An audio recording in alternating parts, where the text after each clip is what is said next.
YouTube and all the various other forms of social media that I'm posting this video to.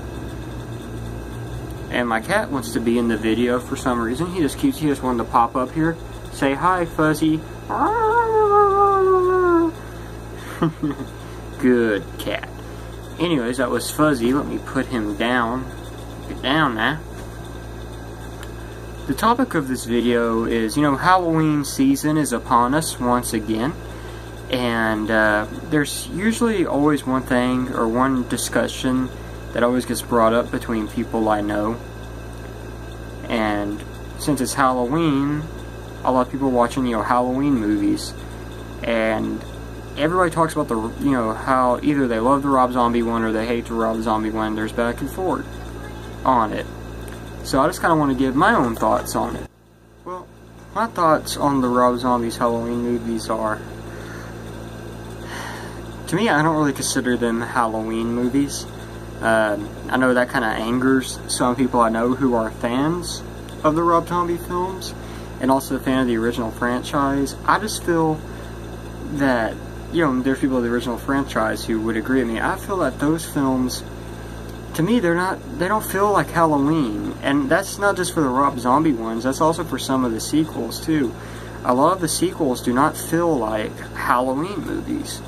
For instance, Halloween 1, 2, and even Halloween 3, even though Michael Myers isn't in it, feels like a Halloween movie. And I could say the same for 4 and 5. Once you get to the Curse of Michael Myers, that's really the last one to me that feels like that has a Halloween feel.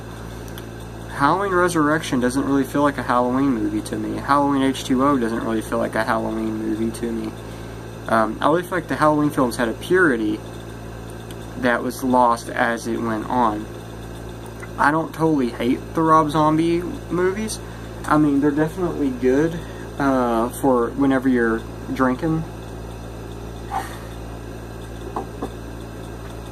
You take a swig or a shot or whatever you're drinking whenever someone drops the F-bomb or has long shaggy hair or was in The Devil's Rejects. No, I'm joking. I don't hate the Rob Zombie ones. I mean, I can watch them, but to me, they're kind of movies that you watch, and it's like, I guess I'll watch Rob Zombie's Halloween, why the fuck not?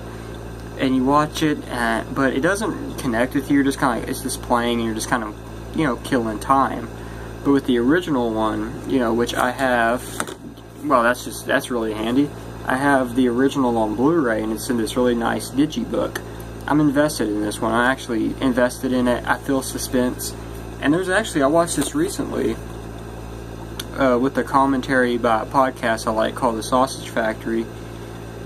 And on the Sausage Factory video, when they're doing the commentary, I actually jumped a couple of times and felt suspense when Michael Myers was stalking Jamie Lee Curtis. And, there's just the way how it's shot, the way how it's made, there's a purity to it that I really feel like the Rob Zombie ones don't get. To me, I feel like the Rob Zombie Halloween, they kind of exposed Michael Myers too much. To me, he was no longer that boogeyman or that force. He was more of a force, but he wasn't the force that he was in the original. It's like Michael Myers was Halloween himself, really, in the original series. And just the cinematography I felt was better, the suspense was better, and I just like to look at the mask better. I really feel like the plain, like the white mask is better from a cinematography standpoint because you can have him in the shadows and have that white mask. You can turn the lights up little by little to reveal his face like they did a couple times. I also feel like once Rob Zombie started remaking John Carpenter's film, that's when he lost me. Like, believe it or not, whenever I was watching Rob Zombie's Halloween, the whole backstory of Michael Myers, even though it kind of made you feel sorry for him and it kind of exposed him and it made him less scary, it was interesting, and I was actually interested at that point, and I was watching and I was engaged and involved at that point. But once he busts out of the mental institution and he starts stalking, the Laurie Strode character and her friends, I know one of her friends played the little girl in Halloween 4 and 5, which was cool, and also played in some of the Hatchet sequels, which we'll get to those in a later video. But I really felt like when it was his own movie, when it was his own thing, he was doing good. But when it came down to him coming back to Haddonfield, he was, that's to me when the movie kind of dropped off. Because for me, when it comes down to remakes,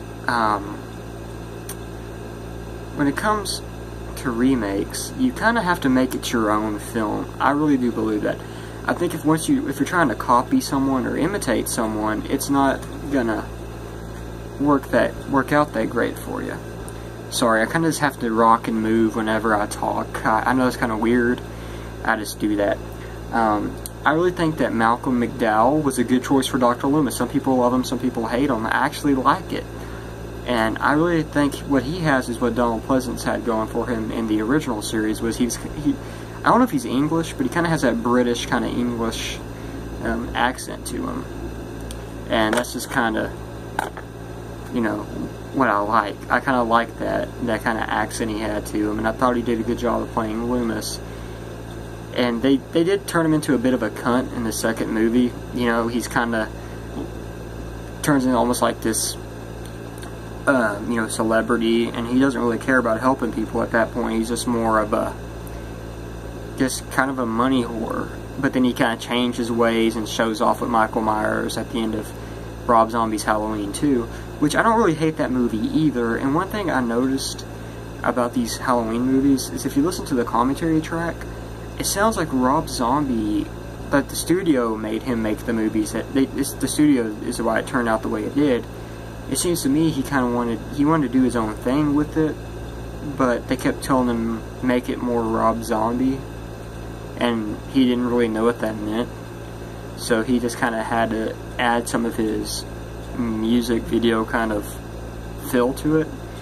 And from what I understand, he didn't really want to make it Rob Zombie, like Rob Zombie's Halloween. He didn't want to Rob Zombie it up, but the studio really made him Rob Zombie it up. Anyways, I'm rambling. This video is going pretty long. Thank you for watching and subscribing, and we'll talk about reboots in the next video.